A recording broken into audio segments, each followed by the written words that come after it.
que no han roto nunca WhatsApp ni cosas por el estilo. Y aparte es uno de mis mejores amigos y pues bueno, Gracias. aquí todo tuyo, Pablo. Gracias, Román.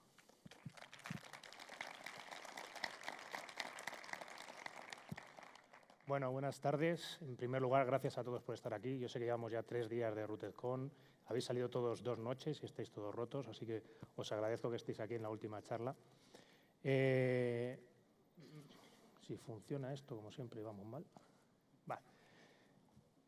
Soy Pablo Sanemeterio, soy ingeniero informático por la Universidad Politécnica de Madrid, tengo un máster en auditoría y seguridad informática también por la misma universidad.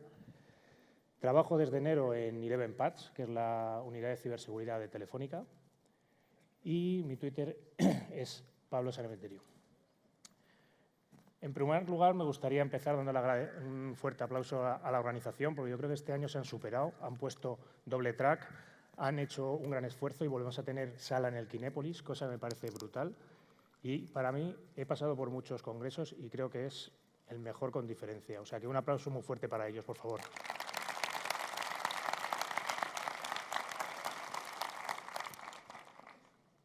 Y además, tenemos la suerte de haber tenido ponentes de la talla de Mico. La verdad es que desafortunadamente, por motivos laborales, no he podido estar en casi ninguna charla, pero la verdad es que en la charla de Mico sí que pude estar y me pareció brutal.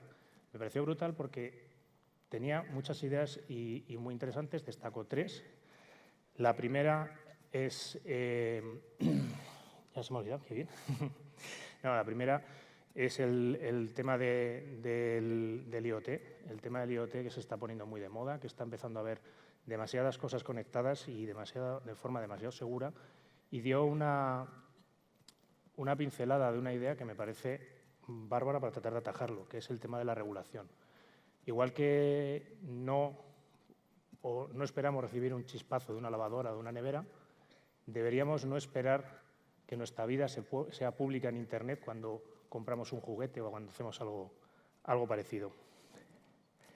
La otra idea que me pareció también bastante interesante, bastante relevante de su charla, fue el tema de las ciberarmas. Ciberarmas que ya están aquí, ciberarmas que son asequibles, eficaces y que puedes negar haberlas utilizado.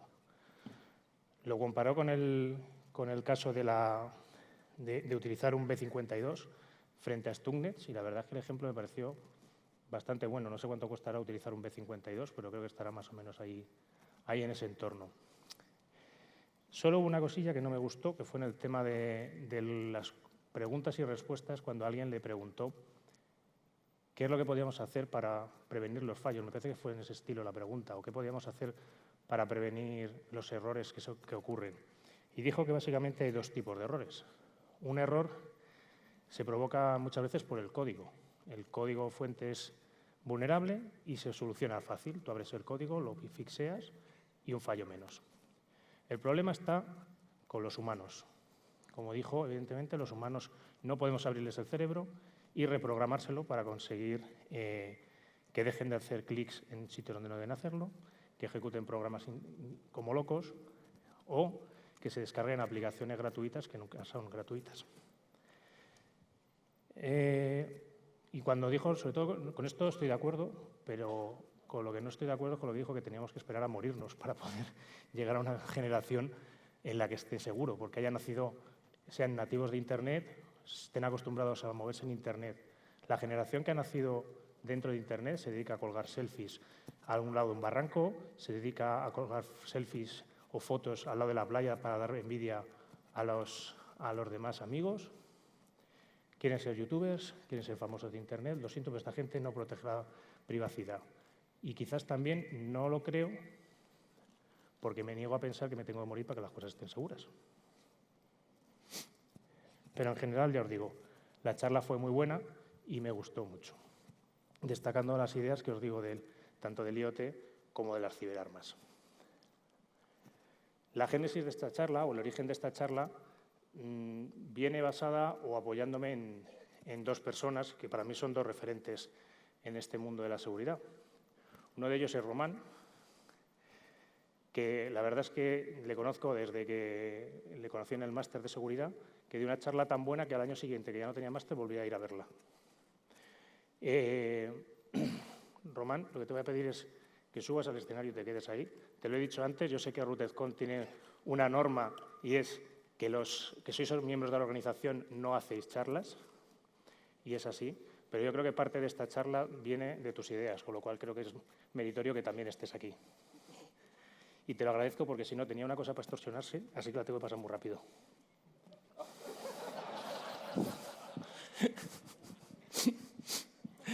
Gracias. Gracias con Román, como ha dicho, es amigo mío, es un muy buen amigo y solemos tener conversaciones, la verdad, bastante interesantes, aunque poco frecuentes para mi gusto, me gustaría que fueran más frecuentes, pero la vida da para lo que da. Y de allí salen normalmente algunas ideas muy interesantes, como esta que es Kung Fu Malware, con la cual fuimos pues, a jornadas STIC, nos dieron un premio en JNIC, por cierto, tu premio. Estuvimos en Cybercamp y nos permitió ir a Black Hat, la verdad, mi primera Black Hat. No sé si la tuya también. La tuya, la tuya. Gracias. Y la otra persona es David Barroso. Yo creo que no hace falta presentarlo. Es una persona, es un profesional como la copa un pino, todos le conocéis.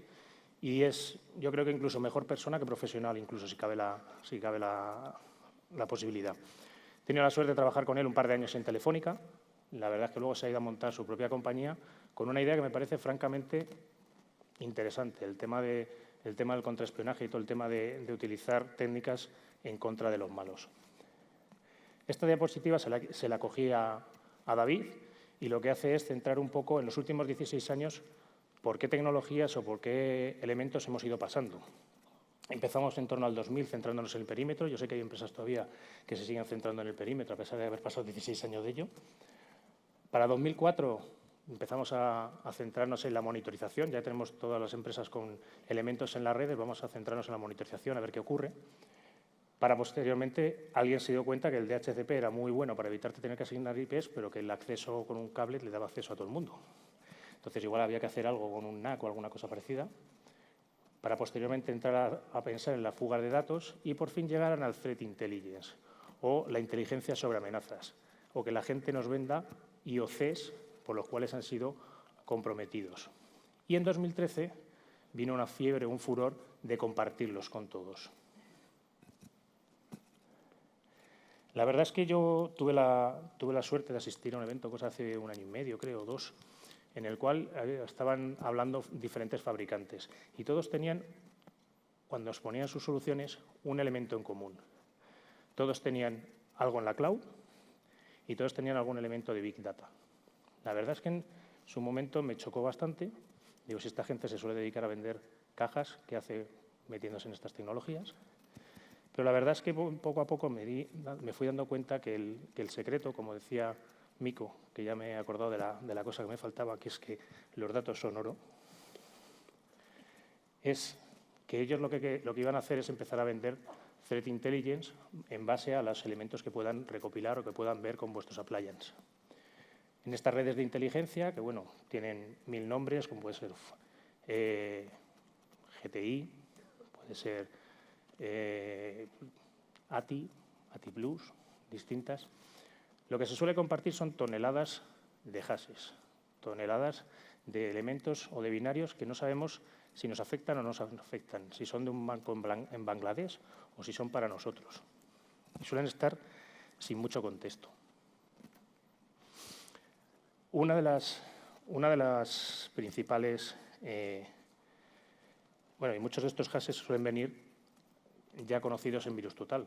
Todos conocéis VirusTotal. VirusTotal es el principal almacén de malware que hay en el mundo, tan grande que Google se lo compró, ya que Google es una de las empresas que hace mucho dinero con los datos. Y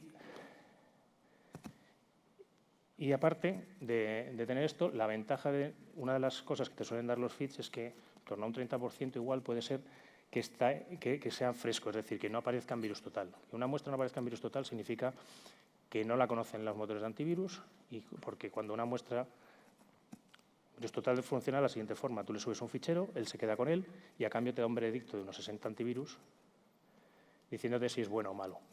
Entonces, A continuación, una vez lo tienen, si es maligno lo comparten con todas, o si ven que solo hay unos pocos motores que lo detectan, lo comparten con todas las casas de antivirus y tu malware empieza a ser conocido. Los malos esto lo conocen y suelen monitorizar también para ver si su muestra aparece ahí y consiguen cambiarla. Y todo este Threat Intelligence, esta también es de David, que se le ha cogido, aunque el autor es John Lambert, que es el director de inteligencia antiamenazas de Microsoft. Lo que cuenta es que lo que suele ocurrir es que se dan cuenta las compañías que no tienen suficiente con las soluciones que tienen y empiezan a utilizar estos feeds de información, estos feeds de amenazas, y se suele ocurrir que la gráfica veis, por un lado, el esfuerzo, el del día a día, y la efectividad en la defensa. Cuando se empieza a utilizar todos los temas de Threat Intelligence, se suele caer en una caída o en un valle en el cual la productividad es muy mala, porque tú empiezas a ver IOCs por todas partes, IPs, hashes. Si ves un hash que ha comprometido o un hash que es de un malware, te pones a buscarlo en todos los ordenadores de tu compañía. Y si lo encuentras y tienes la mala suerte de que está en tu compañía, ¿qué haces? ¿Vas y retiras ese ordenador? ¿O eso es un fichero, con esa firma es un ejecutable o es un fichero TXT que ha dado la mala suerte que tiene esa misma firma? Y si el ordenador, y si tienes suerte, además ha sido un malware y está infectado, y ese ordenador lo retiras de la red, si es el de la secretaria no hay problema. Pero, ¿y si el ordenador es el que se encarga de controlar un PLC que lleva una cinta transportadora, un silo automatizado, una barrera de un parking, un reactor nuclear? ¿Qué es lo que hacemos con eso? ¿Cómo combatimos contra ello? ¿Cómo lo quitamos de en medio? Los malos, normalmente, una de las cosas que suele ocurrir también, es que los malos, como también decía Mico, están organizados y son especializados. Están organizados de tal forma que hay un grupo de gente especialista que hace programa malware, otro que se encarga de buscar o encontrar o comprar zero days, otros que se encargan de diseminar el dinero, otros que se encargan en recuperar el dinero, que suelen ser las mulas, que no pertenecen a la organización, o que, por lo que sea, me imagino que se estarán reconvirtiendo ya con la llegada del Bitcoin, porque ya no se necesitan, se estarán convirtiendo en un call center para ayudar a la gente a manejar los Bitcoins o similar. Y además suelen estar, aparte de especializados y organizados, nos suelen tener bastante dirigido al ataque. Y normalmente, ¿qué es lo que tienen las compañías que no son una compañía top o que no es una compañía del IBEX 35? Suele tener lo que yo llamo el informático orquesta, o el informático que vale para todo. Tan pronto te pone una página web, como que te programa una aplicación para ver las ventas de la compañía, como que te resuelve una incidencia en el PC de la secretaria. Y esto, evidentemente, la seguridad no entra en sus prioridades del día a día. Además, no solo son buenos, especializados y otro tipo de características, son creativos. El malware de Popcorn nos demostró que además tienen imaginación para mantener este negocio del ransomware vivo, en el sentido de que si por lo que sea tú no puedes pagar o no quieres pagar por recuperar tus datos, puedes infectar a otras 2 personas que cuando paguen te recuperan la contraseña. En este caso concreto, además, es interesante porque desde ElevenPath sacamos una solución en que en caso de tener uno de los virus del Popcorn, es capaz de recuperar las contraseñas, porque eran creativos, pero quizás no tenían mucha experiencia en el desarrollo de malware. Y esta es tuya, si quieres te la dejo a ti, ¿no? Esta diapositiva es de Román y me parece muy buena porque resume la situación en la que nos encontramos. Normalmente en las compañías suele haber 2 equipos. Cuando tienen presupuesto y se lo pueden permitir, tienen 2 equipos. Tienen un equipo rojo, que se dedica a atacar, como les haría un atacante externo, y tienen el equipo azul, que normalmente tienen todas las compañías, que se dedica a defender la compañía. Si te das cuenta, está desbalanceada totalmente a posta, porque el campo con el que juega el equipo rojo es mucho más amplio con el que juega el equipo azul. El equipo azul tiene que hacer frente a, no sé, se ha cortado alguna, pero bueno, cumplimientos normativos, auditorías internas, mi jefe, tengo hijas, revisar informes de cumplimiento, que la vulnerabilidad que has descubierto en tu software no se puede parchear porque el software no lo tenemos, o porque es caro, o porque es difícil, o porque se descarta por impacto. ¿Qué más tiene? Pues el jefe tu jefe, presupuesto, fuerzas y cuerpos de seguridad del Estado, gestión de identidad, más presupuestos. ¿Y qué necesitan normalmente los malos? Una única debilidad, un único punto por el que colarse en tu infraestructura y comprometerte. La verdad que es que a pesar de estar comprometidos, la ventaja de la charla de David es que te da un poquito de esperanza. Dice que los malos también son personas. También comen, también duermen, también tienen problemas de presupuesto, también tienen problemas de retos. Y esta diapositiva me parece muy reveladora, que es el tema de la pirámide del dolor. Es decir, los malos también tienen una pirámide del dolor, según la cual, en función de los sitios donde les toques, les haces más o menos daño.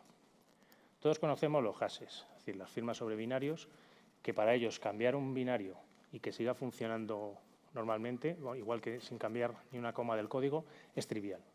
Entonces, una vez detectan que el binario ha sido detectado, cambian el hash y siguen atacándote. Otro punto un poquito más alto en la cadena del dolor de la pirámide son las direcciones IP. Es decir, si tú detectas una dirección IP del malware y la bloqueas, a ellos les cuesta poco cambiar de dirección IP, aunque un poquito más de lo que le cuesta normalmente cambiar el hash. Lo mismo ocurre con los dominios. Si subes a dominios, aunque suelen tener un parque de dominios bastante grande, les va a costar un poquito más que una IP cambiar un dominio. Y llegamos un poco a la parte en la que empieza a ser un poco molesto.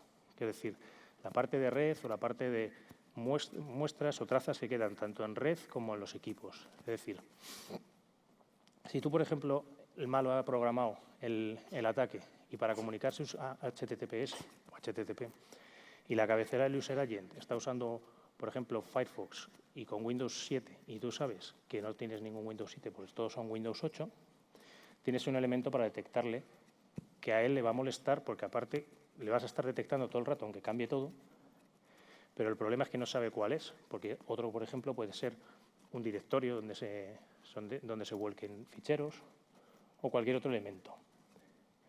Otra, ya un poquito más arriba, más difícil de detectar también, porque a esto van siendo más difíciles para ellos el seguir utilizándolo, pero para nosotros también son más difíciles de detectar. Son el tema de las herramientas, es decir, ser capaces de detectar las herramientas que utilizan, ser capaces de conocer los compiladores que utilizan, las herramientas ofensivas que utilizan. Todo eso, todos somos personas y utilizamos una serie de herramientas en nuestro trabajo. Yo uso más un compilador que otro y cuando tengo que usar el otro me molesta.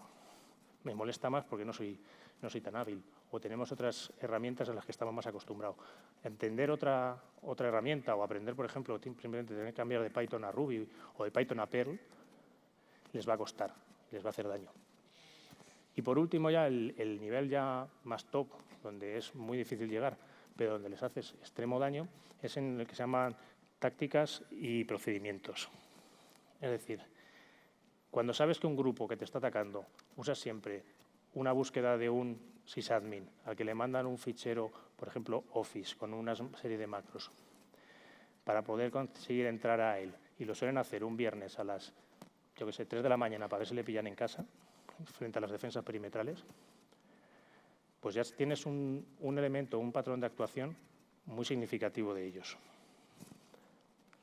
Volviendo un poco a la transparencia de las tendencias, estábamos en 2013 en la de compartamos. Y empezado todo el mundo a compartir. Venga, yo tengo aquí un poquito de esto, tú me das un poquito del otro, dame un poquito de hashes, yo te doy un poquito de IPs, cuarto y mitad, y aparte se comparten pues así a lo bestia que en toneladas y toneladas. Y si veis, lo dejo al final, empieza un poquito la parte de 2016 de Generemos Threat Intelligence. Esta charla la vi al final, yo creo, sobre finales o mediados del 2016 y me llamó mucho la atención. Es decir, vamos a pasar de estar compartiendo y tener 300 millones de toneladas de cosas sin contexto a igual empezar a utilizar las propias, es decir, las cosas que te afectan a ti o la gente que te está atacando. Va a sobrar un montón. No hay problema. Entonces, la verdad es que me parece una idea muy interesante el empezar a utilizar este tipo de cosas. ¿Y qué podemos utilizar para tratar de ir generando algo de inteligencia privada?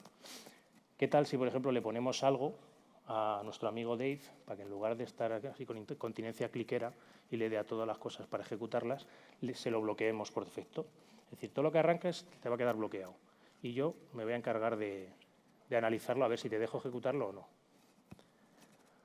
Por otra parte, aquí venía la parte de la evolución un poco del proyecto que hablábamos Román y yo de Kung Fu Malware, hacia la versión 2, es decir, en el proyecto de Kung Fu Malware nos encontramos con una serie de… Bueno, para los que no lo conozcáis, es un proyecto que surge de una idea que no es nueva, porque nosotros al principio sí pensábamos que era nueva y nos quedamos muy alegres pensando que éramos los más sexys de la seguridad. Pero pronto nos dimos cuenta de que no, ya estaba Ricardo por ahí para recordarnos que había algún paper académico ya en 2008 hablando de este tipo de soluciones. ¿Qué es lo que propone Kung Fu Malware? El malware ha evolucionado desde los primeros años en los cuales se hacía el malware por ego, se hacía por motivos simplemente de tratar de mostrar que eras mejor que alguien, evolucionó hacia el tema de dinero, evolucionó hacia un punto en el cual el objetivo era conseguir dinero, infectar equipos, ocultarte para que no te vieran, incluso entrar en estados también o algún tipo de organización. Y el malware empezó a implementar muchas técnicas de evasión de entornos de análisis, muchas técnicas de evasión de sandbox, etcétera, etcétera. Entonces, lo que proponíamos era, ¿por qué no hacemos que un equipo normal y corriente parezca un entorno de análisis? Muchas muestras se desactivarán. Y el caso era así, o sea, muchas se desactivan. Pero nos encontramos con un punto débil que pronto nos lo hicieron ver también, y es ¿qué hacéis con los que no se ocultan, con los que directamente atacan? ¿Qué hacéis con los ransomware, por ejemplo, que atacan directamente y no se ponen a mirar si están o no están en un entorno de análisis? La verdad es que la primera respuesta que se me pasó por la cabeza, y incluso creía en ella, era directamente, digo, pues si hace eso, es cantará en una sandbox. Lo vas a ver en la sandbox. Claro, yo sé que todo el mundo tenemos una sandbox ahí en la mesilla y nos está esperando para lanzarle mierda, y que también todas las tiendas o todas las zapaterías o todas las tiendas pequeñas también tienen una. Obviamente no. Entonces, la verdad es que nos quedamos ahí un poquito fastidiados con ese punto que no conseguíamos resolver y pensamos, coño, y ahí pensó Román, coño, ¿qué hacemos si le paramos el proceso, si lo tiramos a un punto de comunicaciones y en ese punto de comunicaciones hay un montón de soluciones de seguridad que determinen qué es lo que hace ese bicho para permitirle correr o no correr? Pues esto que os cuento un poco, que es la evolución de Kung Fu Malware 2, también viene a colación de esto, que os pongo, que nosotros usamos AMPQT, ¿es? AMQP, perdón. Yo es que me quedo con el RabbitMQ y no me quedo con la tecnología.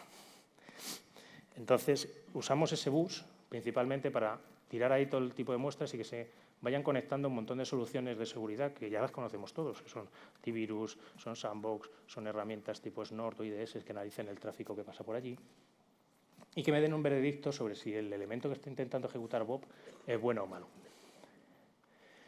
Además, estas cosas tampoco es novedosa, es decir, los fabricantes ya la están implementando. El parar los procesos, ya hay fabricantes que lo hacen, incluso el tema de la comunicación entre todas sus soluciones, ya hay otros fabricantes que también lo hacen. Lo que pasa es que lo suelen hacer sobre tecnologías propietarias, más o menos encaminadas a que te pintes toda la empresa de un mismo color. Nosotros pensábamos que quizás es más interesante utilizar una tecnología que sea abierta y que puedas ahí ir poniendo cosas. Lo que os decía, todas las herramientas de análisis que podéis poner ahí, todo el tema de análisis de los adjuntos que lleguen por correo, todos los ejemplos de antivirus, de sandbox, etcétera, etcétera. Otro elemento que necesitas para ir teniendo este elemento de inteligencia privada, porque todo esto van a ser amenazas o elementos que van dirigidos contra ti. Es una base de datos para no estar analizando todo. Es decir, yo una vez hecho un análisis no quiero repetirlo todos los días. Igual le tienes que poner un poco de caducidad, 20, 30, 60 días, pero no lo necesitas.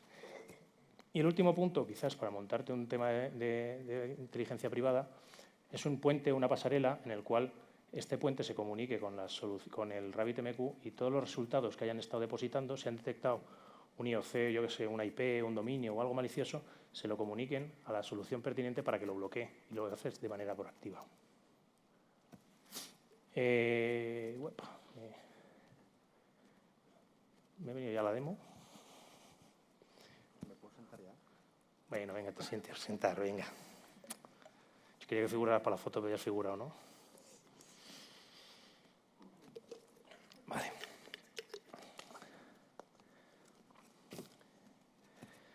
En la demo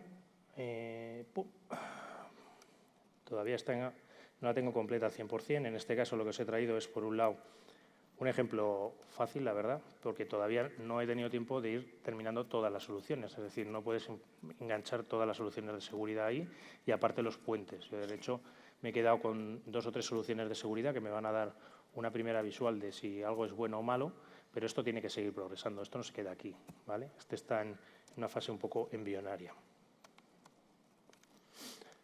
Tenemos un meterpreter por aquí esperándonos y tendríamos a Bob ejecutando aquí. ¿Dónde te he perdido, Bob? ¿Dónde está el Windows? Aquí. Y aquí tendríamos a Bob, el cual ha recibido pues, un ficherito que puede ser tal que este. Files, malo 3, Visual Basic. El 3 básicamente son el número de vueltas de cifrado que ha hecho con MSF Venom. Tú lo abres y aquí en Kali, cuando lo has ejecutado, tienes el meterpreter, como es normal, prueba muy fácil.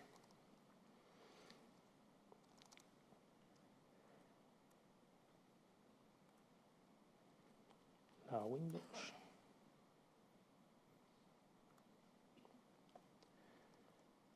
Vale. ¿Qué ocurre ahora? Ahora he cargado el driver, luego os cuento un poco los detalles del driver y qué cosas hace. Y aquí, otra vez, si quiere venirse por acá, que me ha perdido el tamaño. Estoy sufriendo con Ubuntu, lo que no está escrito. Lo lanzas y aquí ya lo tenéis suspendido. ¿Os dais cuenta? Lo dejan suspendido. Lo podías haber matado directamente al saber que es un elemento malicioso. Y el malo, o el de la Kali, no tiene nada. ¿Okay? Más o menos consigo terminar con la incontinencia cliquera de Bob.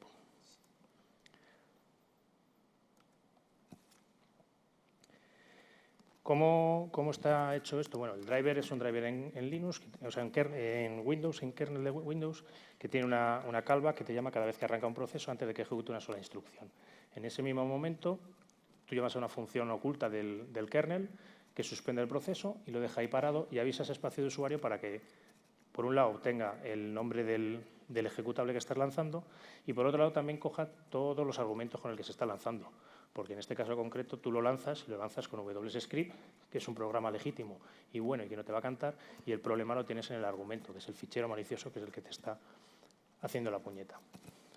Luego lo tiras esos 2 ficheros los tiras al RabbitMQ, allí hay una serie de soluciones que analizan los 2 ficheros, te devuelven un positivo o negativo, en este caso devuelve negativo el WSScript y positivo en el análisis el malo 3.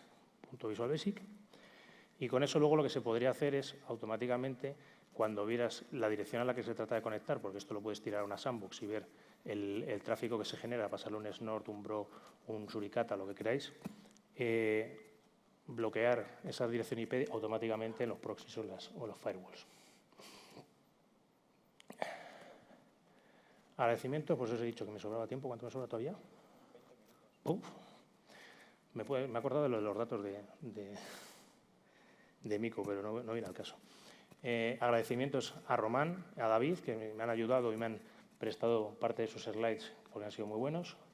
A Julio, que es un compañero mío de trabajo que me ayuda a hacer paneles y dashboard de Kibana, que no os enseño ninguno porque llevo cargándome índices y creando los índices toda la mañana. Entonces no me queda nada que enseñaros. Y a Sergio, que es el que me ha ayudado y también me ha acogido con los brazos abiertos en ElevenPath. Si tenéis alguna pregunta.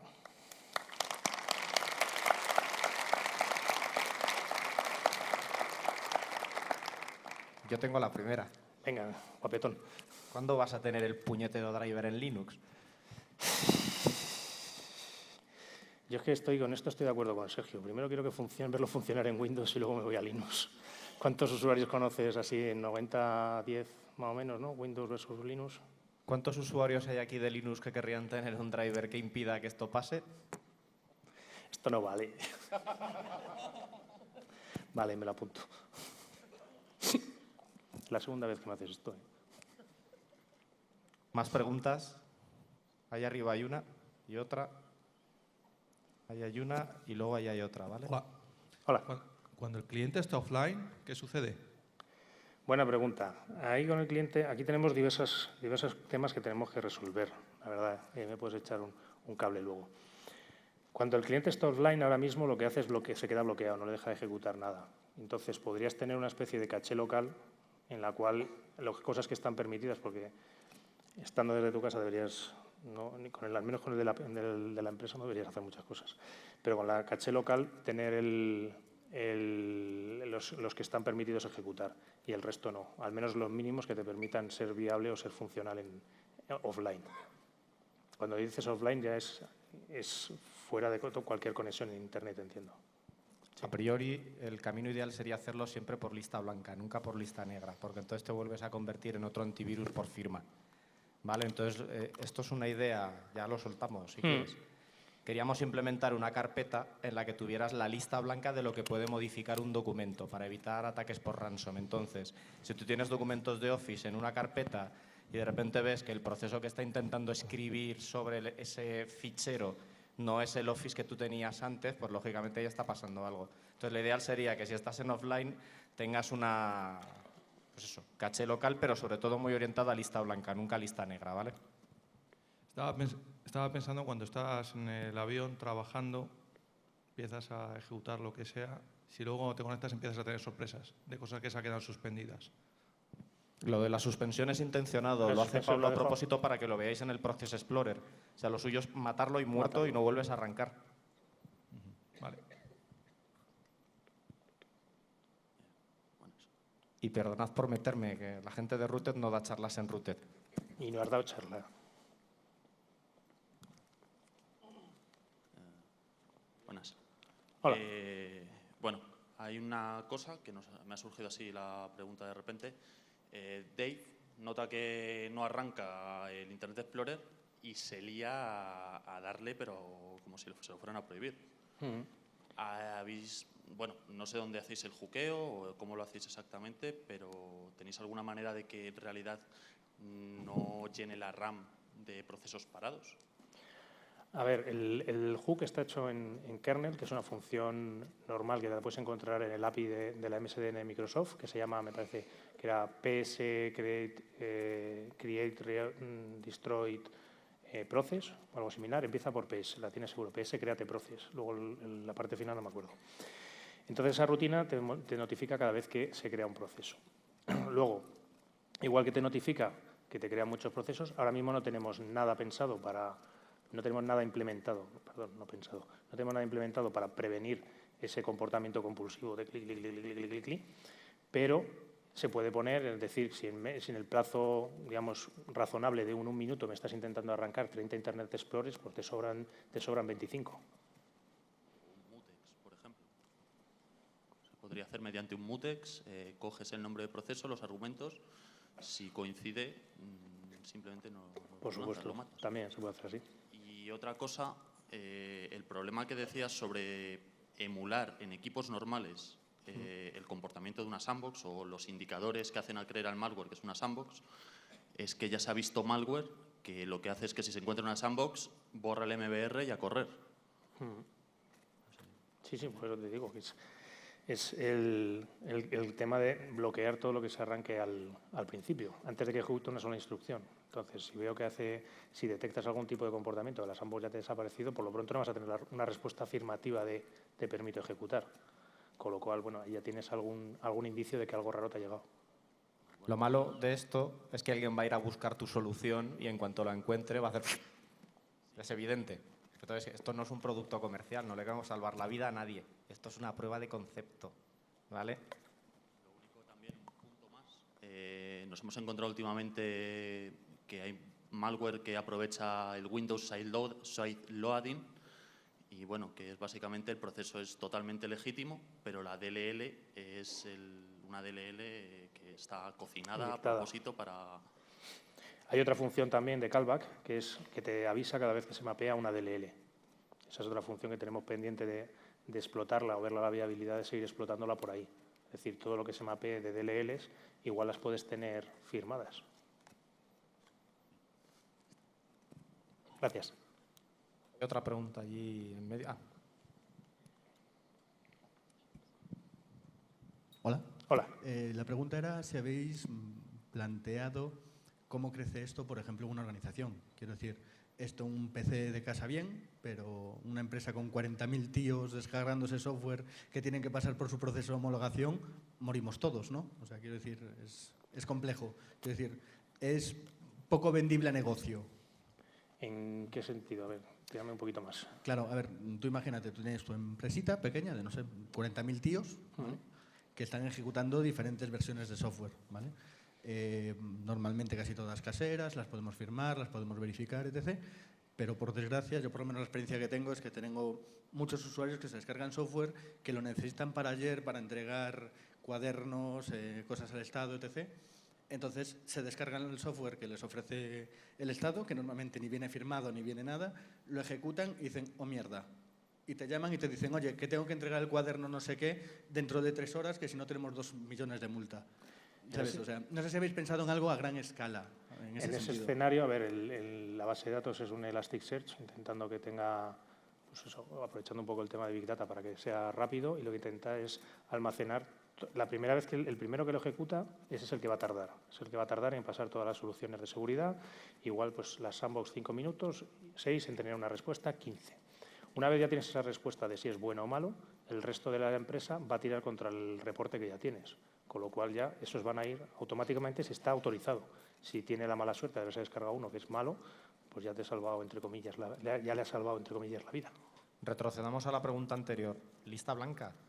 O sea, lo que tienes que hacer es todo lo que sea bueno a la lista blanca y define un criterio que en vez de bloquear o suspender, y vivo lo mismo que tú todos los días con registradores, la Diputación Foral de Guipúzcoa, y me cago en la madre que los parió a todos los que programan en Java.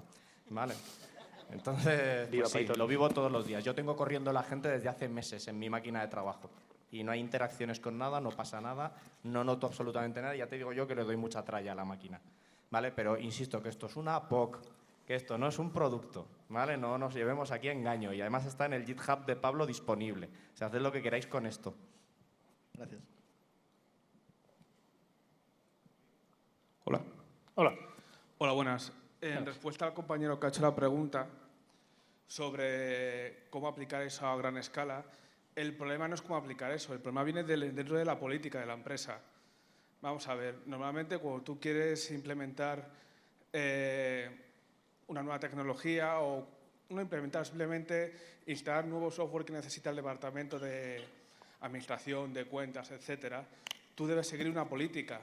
Desde el día número 1, cuando llega un usuario nuevo a una empresa, independientemente de su perfil, tú tienes que tener unas plantillas, una política, y eso debe estar estandarizado. Y ningún usuario por defecto debería, por lo menos desde mi punto de vista, puede instalar absolutamente nada.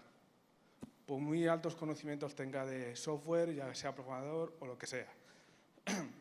Hoy en día, cualquier empresa que se precie, mediana o grande, suele seguir una política, una o varias políticas, las suele implementar. Algunos, incluso por requisitos de sus clientes, necesitan certificaciones ISO, la 27001 o la 00X, la que sea. Otras, aunque no la tengan, la aplican por defecto, simplemente por buen uso. Entonces, el problema no es cómo implementar la herramienta de estos señores.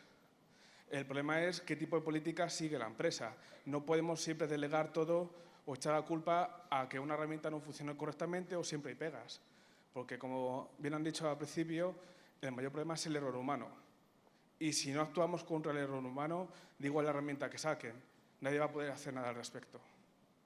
Simplemente era eso, un pensamiento. Complementando lo que dices, y te doy el 110.000% de razón, además añadiría una cosa que ha pasado en el sector de la seguridad, ya me meto en la charla, ya lo has conseguido, maldito. Una cosa que ha pasado en los últimos años en el sector de la seguridad es que algún subnormal se ha inventado el concepto de alineado con el negocio. Vete a tomar por culo, ¿vale? Alineado con tu puta madre.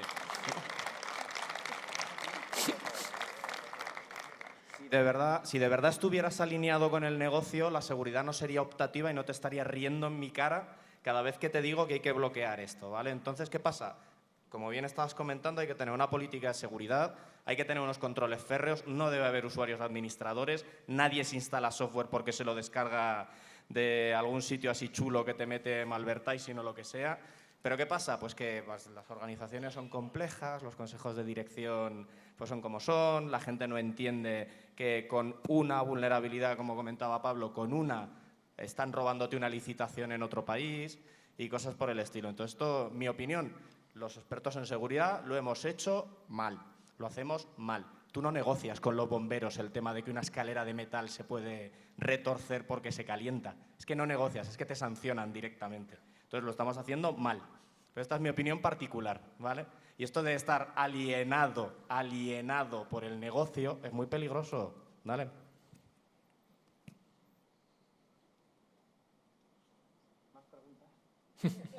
Nos has dejado otros Perdonad, que es que cada vez que hablo sube el pan.